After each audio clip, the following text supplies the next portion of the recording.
Assalamualaikum warahmatullahi wabarakatuh. Shalom, selamat siang, salam sejahtera buat kita semua. Kami dari kelompok dari mata kuliah kecerdasan artifisial dengan saya Kristabel Zakaria dengan NBI 1462400124. Saya juga ditemani oleh dua rekan saya yang lainnya. Saya Ya, baik.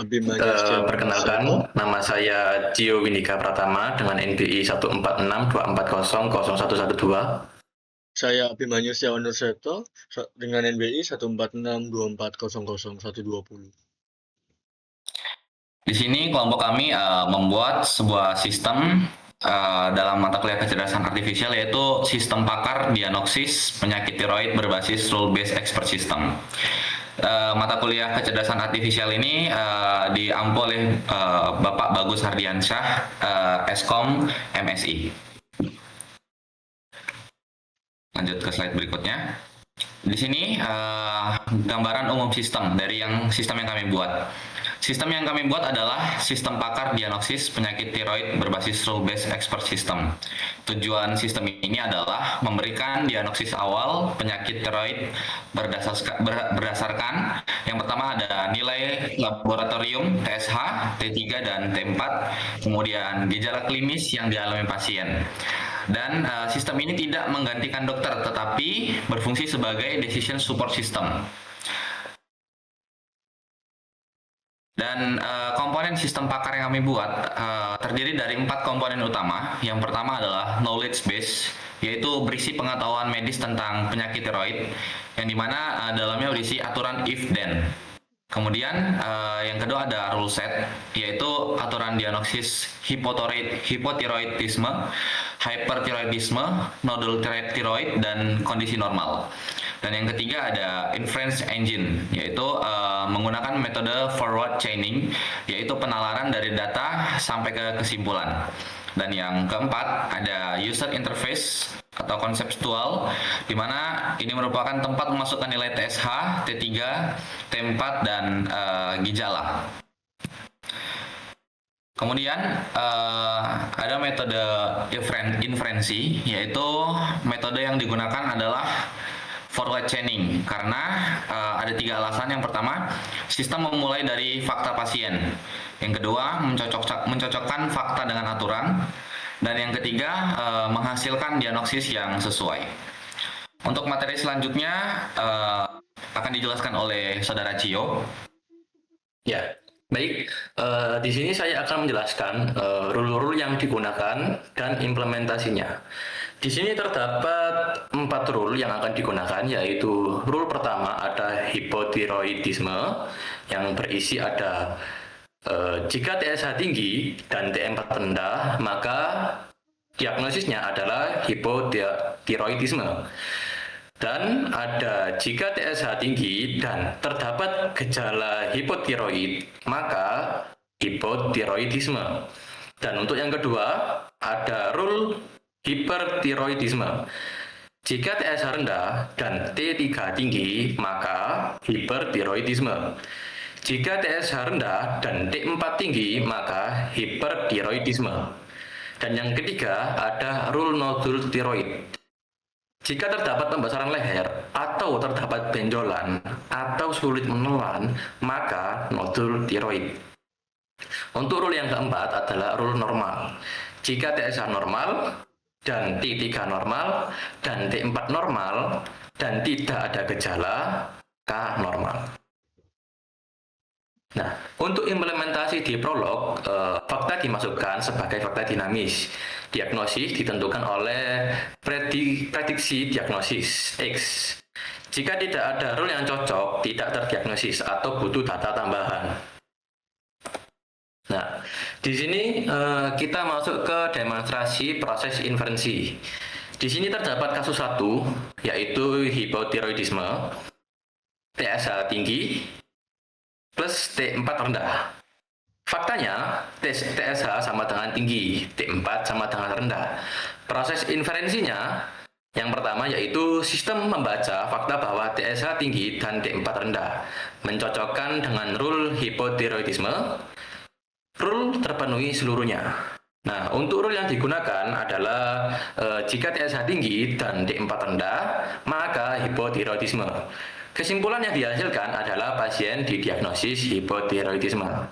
Nah, dalam bentuk kode prolog, di sini saya akan mendemonstrasikan dalam bentuk kode prolog. Nah, di sini bisa dilihat bahwa diagnosis kasus pertama yaitu TSH tinggi, D4 rendah. Kita mencari diagnosis X-nya itu apa. Nah, maka ketika di-run, hasil dari TSH tinggi dan TSH rendah adalah hipotiroidisme sesuai dengan rule yang sudah diberikan.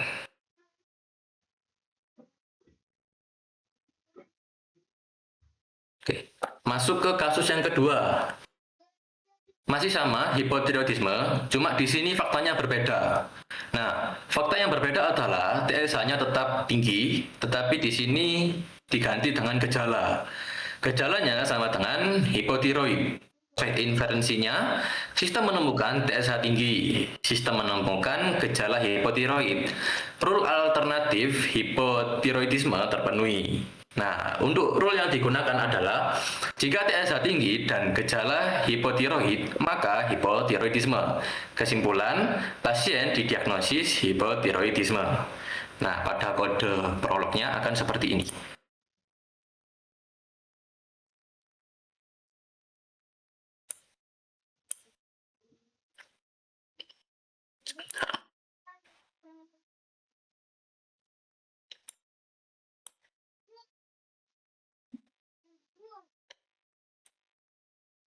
Nah, di sini untuk faktanya yaitu TSH tinggi dan gejalanya adalah hipotiroid. Nah, seperti ini. Hipotiroidisme, TSH tinggi, gejala hipotiroid. Maka hasilnya dalam sistem pakar adalah hipotiroidisme sesuai dengan fakta yang telah dibuat.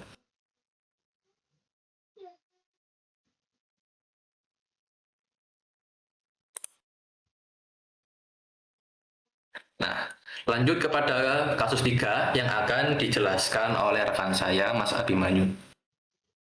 Nah, jadi pada kasus 3, hipertiroidisme, nah kita memiliki fakta bahwa apabila TSH rendah dan T3 tinggi, maka proses inferensinya akan dimulai dari sistem yang membaca TSH rendah, lalu sistem menemukan bahwa TSH itu tinggi, lalu setelah diproses, sistem akan mendapatkan bahwa rule hipertiroidisme sudah terpenuhi.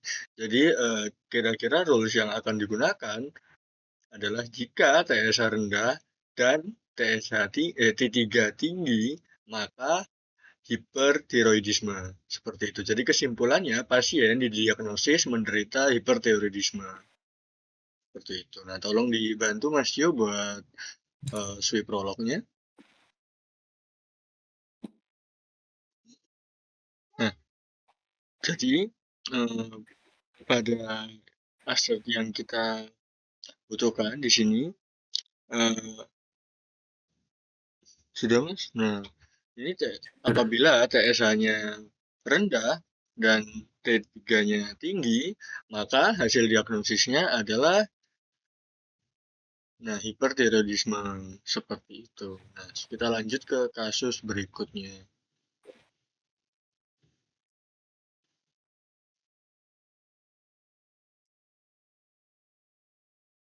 Nah, pada kasus 4 kali ini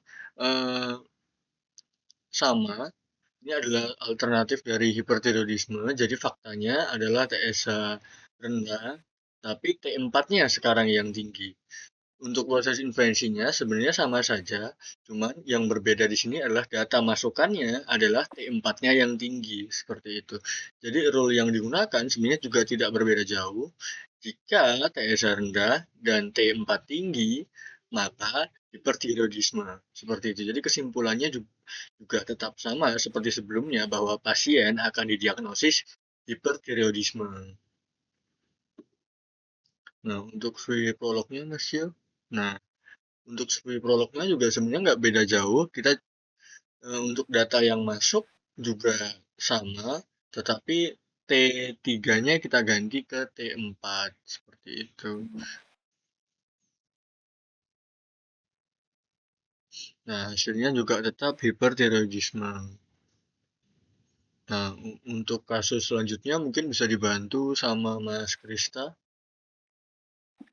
Baik, di kasus yang kelima, kita dapat kasus nodul tiroid atau pembesaran leher, yang dimana di sini memiliki fakta gejala sama dengan pembesaran leher. Kemudian untuk proses inferensinya, yang pertama sistem mendeteksi gejala pembesaran leher. Yang kedua, rule nodul tiroid terpenuhi tanpa data lab, tidak seperti hipotiroidisme dan hypertiroidisme yang memerlukan data lab. Untuk di nodul tiroid ini tidak memerlukan data lab. Kemudian untuk rule yang digunakan, jika pembesaran leher, maka sama dengan nodul tiroid. Dan kesimpulannya pasien didiagnosis langsung mengalami nodul tiroid. Untuk demonya bisa tolong ditampilkan Mas Cio. Di sini kita akan mendemokan yang di kasus 5 ini.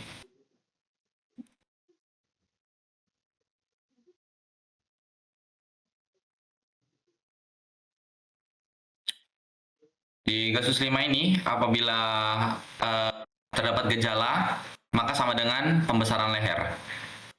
Yang dimana jika dijalankan, maka terdapat kesimpulan yaitu pasien mengalami nodul tiroid. Kita lanjut ke kasus yang berikutnya, kasus 6.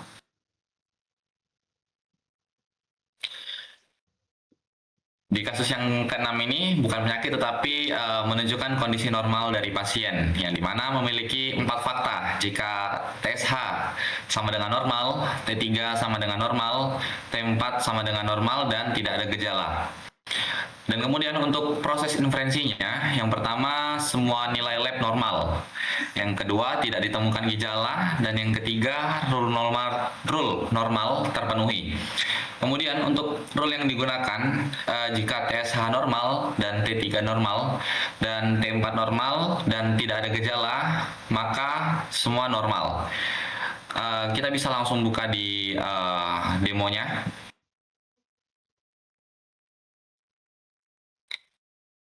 Bisa tolong ditampilkan Mas Cio.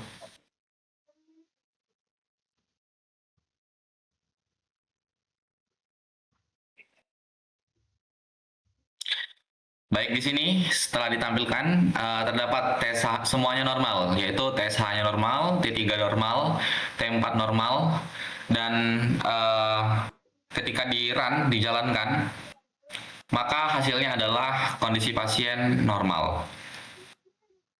Baik, bisa kembali lagi ke slide presentasinya.